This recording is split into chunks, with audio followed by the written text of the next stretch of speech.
Welcome back, guys. Thank you for coming. Today I have something special for you, and I would also like just to firstly apologize.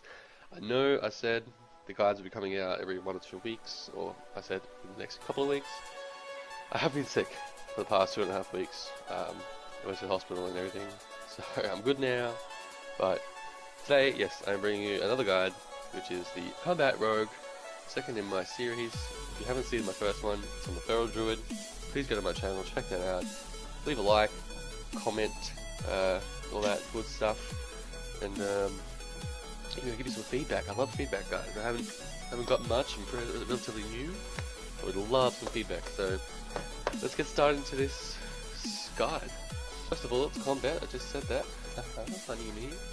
First of all, you get all the spells shown, which is Killing Spree, Revealing Strike, Blade Flurry, and Combat Potency.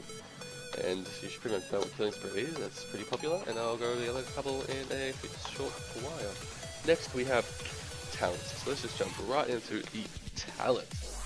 First of all, first tier, you disregard Nutstalker. I do not know anyone in PvP with Nutstalker. Okay, so pretty much just Shadow Focus and Subterfuge. Now, Subterfuge pretty much gives you another 3 seconds of stealth after you've opened or entered combat. What that means, as us as a rogue, is that we can cheap shot, then go right, or ambush, all at the same time, all three, in the one opener, pretty much, without having to leave stealth and without being able to be targeted by most of the time. Because we're close, we usually get targeted by someone else. So Subterfuge is pretty much the way to go. I do only use Shadow Focus in Assassin.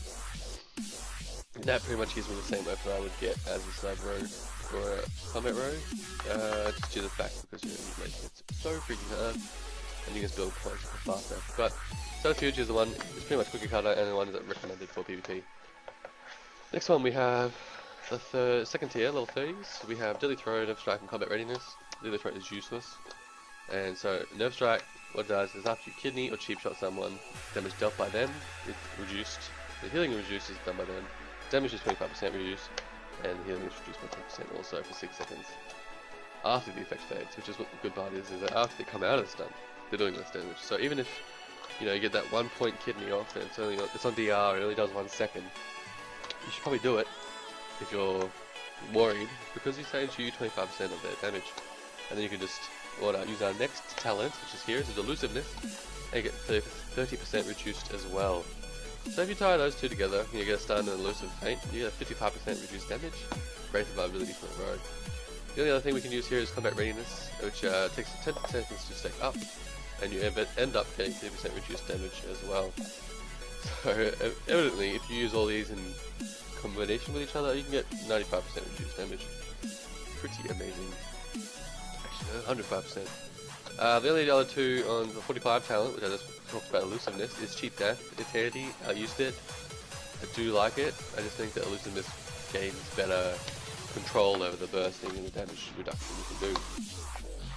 On the 60 tier, it is all personal preference.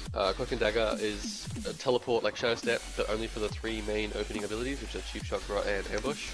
The Shadow Step is a teleport to the target from the or opposing, and gives you a minor movement speed increase for 2 seconds after that. And Burst Speed, which is my personal favourite, and I cannot live without it anymore because I leveled up with it and it's just too familiar with me, is that it is instant, it is a 15 energy consumption, and it is a 4-second sprint for 70%, and does not break stealth. So in stealth, you can just spam it and get a constant speed boost. Amazing. You get increased speed constantly, and that gives you the upper hand because basically you can flee, you can catch up to people. I believe in stealth you go, I think it's 200 and something percent, 170. So mounts are only 30% even faster than you. And do you know that you tie it in with Nightstalker, you go up to 204%, which means you're going pretty much exactly the same speed as a mount. So that's the one thing you can do. Personal preference also removes you from any movement impairing effects. Pretty much why I love it so much.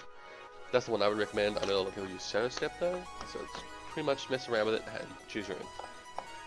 Next two are Prey on the Weak and Paralytic Poison on this tier. The only ones are really viable. Prey on the Weak increases damage the target takes by 10% when you cheap shot, kidney shot, gouge, sap, or blind them. These have a 10% increased damage for the duration of the effect. Not always pretty much sap, blind, or gouge. That's not very good. But cheap and kidney, pretty much into the main rotation of combat. Giving you an extra 10% damage could get you over the line. You never know. The other one I also really like is paralytic poison, which is a minor or non-lethal, I think they call it. Yep. And it has a 20% chance to, once it stacks up to 4 times, to get a 4-second stun on someone, and it doesn't DR with kidney or sheep. It's on a separate DR until next expansion. Keep that in mind. But right, and the shiv effect roots the target for 4 seconds. So there's a pesky bitch trying to lost you around the place. Apart from getting the sneaky stun in the middle of your bursting, in the middle of your damage, you can also shiv them and get a 4-second root, and probably snuff a stun out of that. Next thing is, the two ones used to be Shuriken Toss and Mark for Death, but Shuriken Toss got bumped up from, I think it was either 20 or 25 energy to 40. And that pretty much fucked Shuriken Toss in the butt for being a viable option. Used to be able to spam it and do close to back in the day, which was 80k, which was really good. And now you can use 2 or something straight away, and 1 every second, I think. The obvious rand here is Mark for Death, which gives you 5 combo points on a 1-minute cooldown, instant 30-yard range, and the cool part is that if the target dies within the minute, it is reset. So you go Mark for Death, you go open, bam, eviscerate, Mark for Death, eviscerate, and they're dead, and someone else is on you, you can go Mark for Death kidney, because it's reset the cooldown when the first person's death. Alright, that's it for talents, guys. We're doing the glyphs. Alright, so for glyphs, we have a few options in the mages. We have kidney shot, which I have at the top here, which is increase the duration of your kidney by 0.5 of a second. Not much, but it helps. Okay, the other one you can also use is blind, which removes all damaging effects from the target that will cause blind to break early. So if I'm going ham and then the priest life swaps, and my partner's like, let's switch. Okay, I blind that target. Anything on him gets removed. It's kind of like the poly one if you have a mage. Removes any damage effects that cause it to break. Pretty self-explanatory. And the other one I have here, which is my personal choice, is Glyph of Stealth, which reduces the cooldown of stealth by 4 seconds, which causes it to have 2 seconds. So if I get rid of this, I have 2 seconds left on my stealth cooldown. I can stealth again. I love it. I get more stealth stuff, I believe, in personal experience, and it's amazing to use. It's one I would recommend. I think once you get used to it, and you start to live without other ones, it's really good. The other one you can swap it out with though is Garrote, which increases your stance side of Garrote by 1 second. And probably Cloak of Shadows, which means when you cloak you take 40% less physical damage, not nature, but you're immune to all spells. So it's kind of like another defensive against double melee cleaves. Stuff like that when you don't really need to cloak, because you can't cloak bleeds from warriors and stuff, so you really use it for the defensive side. It is handy, and like I said before, if you tie it in with his talents and get like elusiveness and the nerve strike thing rolling, you've got some good 70-80% damage reduction there. Alright, let's move on to macros then. So for the macros, I'm just going to start off with all the beginner ones. I might do advanced guides later, but these are just the beginning things you pretty much have to have as a rogue. So pretty much to start off with, you got a Mark for Death kidney shot, really handy. Pretty much just sets up the rest of the rotation in this aspect, and it allows you to get a quick stun off. So you can do this on your opposite target. You could also chuck in like a focus on this if you wanted to. So you can you could focus Mark for Death kidney shot to your focus target. Just chuck in the focus clause there, and that would be awesome. So you can just walk bang bang, and there's a 6-second stun on the target. Really handy, really good. So the other one I have is Sat, which is clear target enemy player, and then cast Sat. And the player bit there, so target enemy player, is really important. Not target nearest enemy. That just causes you to target anything, including pets. So the player bit there, make sure you get the hunter, make sure you get the lock, and not the other thing the other way around. So what this does is that if you keep on it, you can stealth around.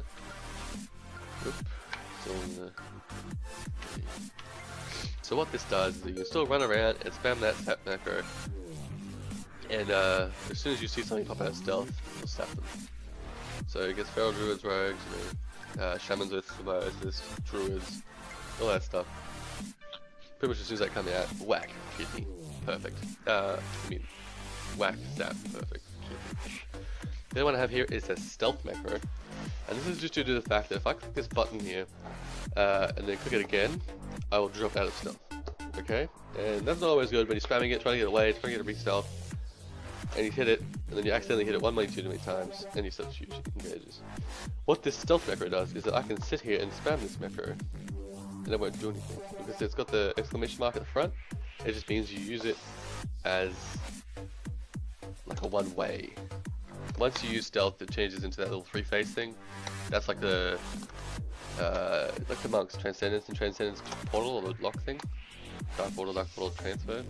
Same thing. It's doing the second spell once you click it, and that exclamation mark is just the first going into stealth spell. Really handy. The only other one I can recommend would be the opening macro, which is /cast, showblades, and my trinket, which I have on 13, which is your first trinket slot here. 13 and 14, remember those two? So that uses obviously my trinket with my shadow blades to maximize the DPS burst output I can get. One other thing is that you never want to do macro shadow blades and adrenaline rush together. This pretty much just reduces how much damage you can put out with the two spells individually by about 30-40%, which is a substantial amount within the adrenaline rush or shadow blades cooldowns. So please use them separately. One way I would recommend it would be, you're going ham, you're doing your crazy burst. You either use adrenaline rush first and wait for the adrenaline rush to fall down before you go crazy, or you would do what I would do normally, and it would be, open, get them pretty low, like I don't know, say 30-70%. Then I would use the Shadow Blades trinket and killing spree with my engineer gloves. Okay, and then that would get them down to probably like 30%, and then I pop adrenaline rush after the killing spree. And what that does is you pop all this pressure on anything without like a oh shit button, like mages with lock or paladins with bubble, druids kind of like retreat form and other wild, I suppose. Anything without that, it pretty much kills it. DKs and shams, unfortunate souls that don't have many defensives. It's kind of just down to the evasion and healing, and we can pretty much kill those pretty easily. So please do not use those two. Alright peeps, now it's time for the rotation part of this guide, the final part of this guide, sadly. I'm going to start off with just by teaching you a few of the basics against certain classes and certain specs. So to start off with, the way you want to do it with subterfuge is that any melee or non-caster, so pretty much just melee, you want to cheap shot first, then go up. And if there's any casters that you believe they could do something to save themselves, so pallies, maybe with head of protection, not the divine shield, and mages, locks, priests, all that stuff, please go up first. It silences them, and then you can cheap shot, just stops them from fearing you or blinking stun that you apply onto them, and all that other stuff. So let's just theoretically say that this target dummy, guys in my front. So it's going to theoretically say that this target dummy is a melee target. Just the fact that it has a little warrior symbol here on its target frame, and I'm being corny. Start off with, you want to look at what your layout is. I know I have a few holes, and my thing isn't perfect, but hey, it works, okay? Don't judge. Start off with, you want a kidney, then garrot, to get the silence and the bleed rolling, and then slice and dice. That's pretty much just the 2 spells you should always use, 3 spells you should always use in conjunction with each other straight away. Yeah, that fucking animal is making so much noise. Where he's gone. So pretty much, yes, you want a cheap shot, alright, then you want to go right, and then a slice and dice, and your subterfuge is pretty much gone. And that's perfect. That's what you want to do. You've stunned them, you've silenced them, and you've got your slice and dice rolling, which sets you up for everything else. Power on from that. And also my dancing steel just proc, so that's fucking fabulous. But that's what it is. That's how easy it is to proper dancing steel.